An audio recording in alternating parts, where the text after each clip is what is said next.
Hello, everybody, and welcome to the A side for September 21st, 2017. Do apologize for taking several months off. Uh, Life kind of gets in the way. Now I've got some actual income flow coming in, so hopefully we can start doing this more on a regular basis. But again, just to catch you up, for those of you that don't know it, what we are looking at is again, I do plan on kind of using this as a regular channel. So we will be, A side is more of a week to week type update on what's going on. Not quite a vlog, but kind of sort of like that too. So we'll get into it. So let's go with the news of the week. Uh, Probably the most important thing that kind of happened this week is I do want to kind of touch on Bobby Heenan for a second. Uh, Steve is looking at turning his pounding sevens in basically a month of Heenan talk. And they are also doing the Bobby Heenan Memorial Tournament with all the managers. And I'll be willing to bet you once the brackets come out this Friday, I will have complaints, if not about who he put in, but at least the rankings, as I always do. Kind of like with his last tournament with the female wrestlers, I kind of had major problems with Awesome Kong being rated so low. So you have that to look forward to on Monday. Now, I will say I do kind of plan on doing another video because I do kind of want to talk a little bit about wrestling. But again, I will do that at a later date. Maybe I'll even put that up next week. I don't know. So let's get into the week that is here. First, I do want to touch on Canelo and Triple G.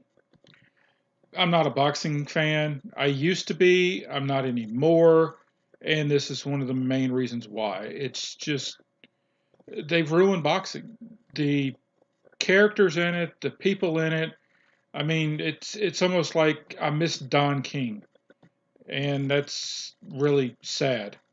But it's like Earl, another writer. You'll see him on Fridays doing uh, the blog about nothing. He kind of posted complaining about the fight, and I basically said, "Look, man, it's a boxing fight. It went the full 4 hours without going to the scorecards." I'm shocked and stunned. I mean, because that never happens in boxing. One judge is watching the Golden Girls instead of actually paying attention to what's going on in the cage. That never happens. I mean, you know what? A judge that doesn't know what they're doing, judging a main event, that never happens. One judge has a history of being wrong. Those of you that follow MMA like I do, remember when Nat Pham got screwed on a fight? Yeah, same judge. But this judge is still working. This judge is still getting scorecards. Another thing about it, second judge scored it a draw. Nobody's saying anything about that judge. I mean, yeah, a draw is more defensible than saying, than having what she had, but still, it takes two judges to be a screw up. That's why they have 2 out of 3. And this whole argument, why don't you go to 5 fights? Why don't you go to 5 judges? Why don't you go to 7 judges for these major, huge cards? Because if you can find 2 idiots, you can find 3. If you find 3 idiots, you can find 4. The problem you have is the system you've got set up. That's kind of the major problem. In my opinion, part of the bigger problem you've got is you've got an even number of rounds. Yeah, you don't really want to go to 13. Can't go to 11? Can't go to 15? I mean, I'm spending $100 on this freaking thing. You can't have 15 rounds? Or even better, I mean, not to throw pride out there, but after the end of 12 rounds, if it's a draw, go another round. If it's still a draw, go another round. Or have a sudden victory round. Or how about this? They fight until one of them drops. Wouldn't that screw boxing up? But we can't have that. I mean, And of course, the money's in the rematch, which is also annoying because that's probably not going to happen until 2020 for all we know. And they'll all be old and decrepit and nobody cares anymore. But yeah, that's kind of the problem you got with boxing. And it's not just this fight. You had 4 fights on this card. You had four chances to actually make somebody who's buying it just because they want to see it, or seeing it just because they're at somebody's house who's all excited about it. All 4 of them went to the scorecards. You had 44 rounds of boxing. Not one guy getting put flat on his back. And they wonder why MMA is kicking their rear end. Speaking of MMA, hopefully Gil and I will be back this week with some fight picks because we do have a UFC and a Bellator card, which I cannot wait about. because there's a lot of interesting fights, but hopefully staying into that on the Combat Sports Report. I'll put a link to that in the description below if you're not subscribed to that already. Let's touch on football for a few minutes here. Of course, your big story here is Dak Prescott with the Dallas Cowboys throwing it way too many times. Again, as the NFL Roundtable said, welcome to Jason Garrett. You know, you've got one of the best offensive lines in football. You've got a second-year guy, and you've got one of the best running backs, if not the best running back in the league. Yeah, let's just give him the ball 9 times. Denver's defense has an ability to make you do what it wants you to do. It takes away your primary weapon, makes you go to plan B, plan C. My opinion, I don't care if Ezekiel Elliott runs 20 times for 15 yards. At least you got to give him the chance. And if your offensive line can't get more than 8 yards for you on 9 carries, you got a problem with your offensive line, or you got a problem where you're not doing enough on offense to spread it out a little bit. I mean, you know, you got to do some play fakes. You got to do some deep throws. I'm perfectly fine with on first down 2 or 3 times a game, throwing the ball 50 yards downfield, 3 feet out of bounds. That's not a big problem for me. I don't have a problem with that. I think that's actually good. As a former secondary player, that annoys the crap out of you. Where you run for 20 seconds and all of a sudden you got to turn around because the ball's not going anywhere near you. Kind of makes you cheat backwards a little bit. Play action does work. Deep passes for no reason do work. But again, it's Jason Garrett. We expect. I mean, anybody who thinks this is a top flight coach, you've got problems. But you know, he's got talent now. There's no excuse. Going over to the NCAA, again, the wife is an LSU fan. LSU kind of got their heads handed to it. I'm still not sure if it's a problem with LSU or if Mississippi State's that good. But Geis is hurt. He's probably going to miss this week against Syracuse. But let's keep in mind, Ed Ogeron's not exactly top flight coaching talent. But again, it's college. You don't really need a coach except for 2 or 3 games a year anyway. So, you know, you kind of have to choke this up where it's just going to happen. I mean, Edling is still your quarterback. Not like he's going to the NFL. Not like LSU has ever really had a great quarterback in the last couple of decades, it seems. So, I mean, same old, same old. Les Miles recruits highly thought of quarterbacks, doesn't do squat with them. Danny Etling comes over from Purdue, has one good year. All of a sudden, they think they've got the problem solved, and nothing. And yet the announcers fall over themselves talking about how great the offensive system is. Yeah, looks great against BYU. Looks like crap against everybody else. So, again, B-side, I am going to try to get back with my Fantastic Four series. I'm going to try on Saturdays to start throwing up a movie review, so I'm actually going to have a C-side. This week is going to be Cursed. I'm going to get back to Regruin Crap Horror, which this one's kind of fun because it actually has Wes Craven as a director and actually has quite a few names in it, which is going to be interesting.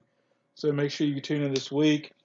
Chapping back to our last subject of the day is going to be back to MMA. Luke Rockhold talks about going up to 205. That's going to be a lot of fun. I do think with that camp, I think it would be really, really interesting. For the basic reason is Kane is constantly hurt. I'm not sure he can really beat Stipe if it comes to that. So I wouldn't mind seeing Cormier try heavyweight. Cormier basically has beaten everybody there is to beat at 205. If you will look at the Combat Sports Report where I talk about his title victory, I guess, him getting handed the title once again, a la Shawn Michaels, from John Jones. I mean, do you want to see Anthony Johnson rematch? Do you want to see him fight Guffey again? Do you want to see him fight Glover again? I mean, do you really think Shogun Hua versus Daniel Cormier is going to be that interesting a fight? I don't see anybody there for him at 205. But what I do think you could have is I think Cormier at heavyweight does make it interesting. Cormier versus Verdum. Cormier versus Junior Dos Santos would be amazing. There's a lot of interesting matchups for him at heavyweight. Yes, he's a bit undersized, but he's not a huge guy anyway. But that would give that team another opportunity for heavyweight championship glory. And it's not like I said, it's not like Kane's fighting every 4 months anyway. Kane gets healthy. Kane gets back. He comes back, wins a couple of fights. Chances are he gets injured again. It doesn't matter. Cormier can pretty much retire at any time. It wouldn't surprise me if he retires in the next couple of year or so anyway. But, I mean, that would let Rockhold, if he really wants to go to 205, go right ahead. But I'll tell you, Rockhold, I mean, I'm a big fan of you. You got cardio for days. People hit harder at 205 than 185 on average. You know, the extra 20 pounds, it's not like that goes to the shin muscle. I mean, they kind of hit a little harder. I mean, Michael Bisping puts you out. Yeah, whine and complain about Bisping all you want. I think Gustafson hits harder than Bisping. No, for a fact, Anthony Johnson hits harder than Bisping, and I'm a big Bisping fan. I mean, I on a lot of the websites and a lot of places I go, I do defend Bisping a lot. But yeah, good luck with that. But I will say there are more exciting fights at 185 and 205, which is kind of sad for the UFC. But unfortunately, it's just the world that we live in. And if you really want to look at it, it's kind of the UFC's own fault because they really haven't pushed the 205 division lately because it's been who can fight John Jones. Well, John Jones can't stay out the fight, as Gil loves to say on the Combat Sports Report. And it's kind of his own fight because why would you build somebody up at 205 just turn around and have John Jones smoke him? I mean, Cormier is everybody you want a champion, but he's never going to beat John Jones. Just not going to happen. So why put all the time and the effort to try to build up a credible 205 champion and then just have some crackhead come in, smoke them, and go out and smoke literally? So, I mean, you kind of understand it. Like I said, as I say, I'm a big Bisping fan. Always have been, always will be. I'll defend him. Yes, I understand he has problems. Yes, he was gifted a few decisions, like whenever Chael Sonnen. But still, the day he retires, MMA's going to lose somebody that's, his biggest thing is that whenever somebody says, hey, I need somebody to fight, he'll step up and fight, which is how he got his title shot. Everybody that whines that Bisping doesn't deserve his title shot, Bisping didn't deserve it. Bisping flipping showed up. 99% of the fighters out there, well, I shouldn't say 90, 80% of the fighters out there have pulled out of fights, have quit out of fights, have, instead of going in there willing to fight at 80%, have waited until they could wrap themselves in bubble wrap for 3 months before. Bisping's gone in there hurt. He's gone in there not 100%. He's gone in there with rough weight cuts. And he's fought. Yes, he's got some losses on the record. But when somebody at 185 says, hey, I need an opponent, 9 times out of 10, Bisping will step up. I've never heard him refusing a fight. And that's an older school mentality, and it's got him where he is today. He's the middleweight champion. You can't take that away from him. You can sit there and say, well, he can't beat anybody in the top 5. Well, he had to beat one of them that was in the top 5 when they were champion. So it kind of don't matter, does it? So get off Bisping. I mean, sorry, Rockhold. I mean, if you didn't like it, you shouldn't have lost to the guy. So you thought it was going to be an easy win. Say what you want, but you lost to him, period. So quit your whining. Either go to 205, stay at 185, work to your rematch. In my opinion, I'd love to see you fight Weidman next, but stop whining. Stop complaining. And don't pick at GSP. GSP's done more for the sport than you ever will. And I don't, like I said, I'm a fan of Rockhold. I don't care. GSP's a better fighter than you. He's got a better resume than you do. He's done more for this sport. People's going to care about him. He's sold more tickets than you did. By every stretch of imagination, he's a better fighter than you. He's a better employee than you are. And I'm telling you, if he comes back and beats Bisping, he can do whatever the heck he wants at 185. He can go up to 205 for all I care. And I hate to break it to you, Rockhold, you can't beat GSP. GSP's probably a better wrestler than you are. He's got just as much cardio than you did. And he's got a better chin. Only one guy's knocked out GSP, and that was Matt Serra. Matt Serra hits harder than Bisping does. So shut up. Okay, so with that being out of the way, I'm going to go ahead and wrap it up for this week. Please make sure you hit the like and subscribe. Please share this with all your friends. My son just started a vlog, so if you want to see what my spawn looks like, here he is. I'll have that in the description, by all means. As I said, Saturday, I plan on having the cursed video up. Tomorrow, hopefully, Gil and I will have our Combat Sports Report up there. Please make sure you're watching that one. This week on 7poundback.com, we had our Pounding Sevens and our Wrestling Roundtable. We have the MLB Roundtable. We have the NFL Roundtable. We started NCAA picks, so you can take a look at that as well. Chad actually went 15-1 in the NFL picks to make us all look bad. So make sure you peep that as well. I'm sitting currently in 3rd place.